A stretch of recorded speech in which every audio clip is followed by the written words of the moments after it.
Hi parents, this is the second 6 weeks, week 2. We are learning about fractions. This is our first fraction unit of the year. We're going to have multiple fraction units throughout the year. This one is the very first one, so it's really basic.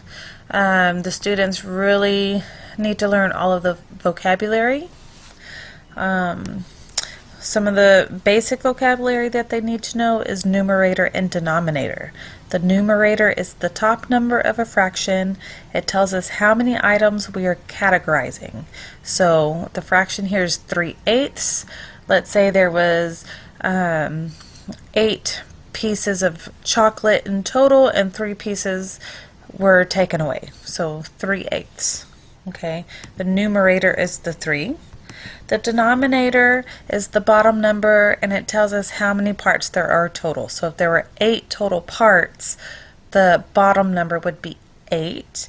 If 3 parts were taken away or 3 parts were left, that would be the top number, the numerator. Okay. Students will need to know what partitioning shapes are. Partitioning or partition is a vocabulary word for this unit. To partition a shape just means to cut the shape into equal pieces. Okay, so here's a square.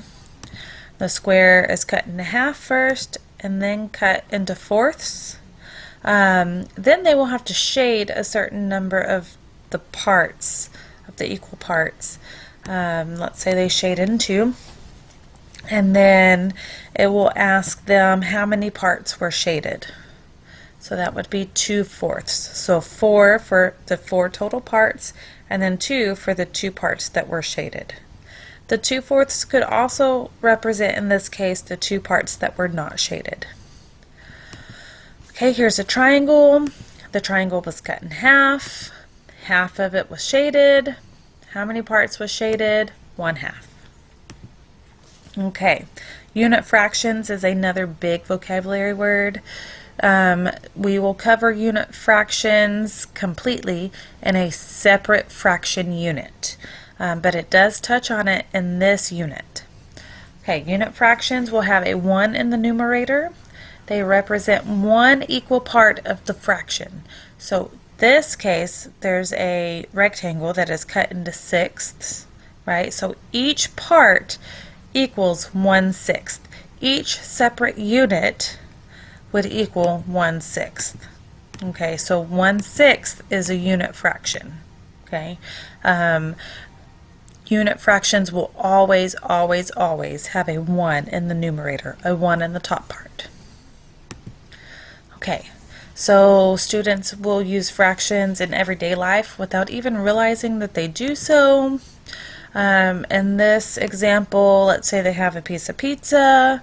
There's 8 total slices of this pizza, and they ate 3 of them. Okay, so the fraction for this is 3/8.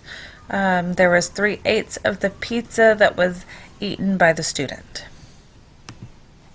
Okay. Here's an example question that some students might see. They'll see something like this on their test. They're also going to see something like this on their review.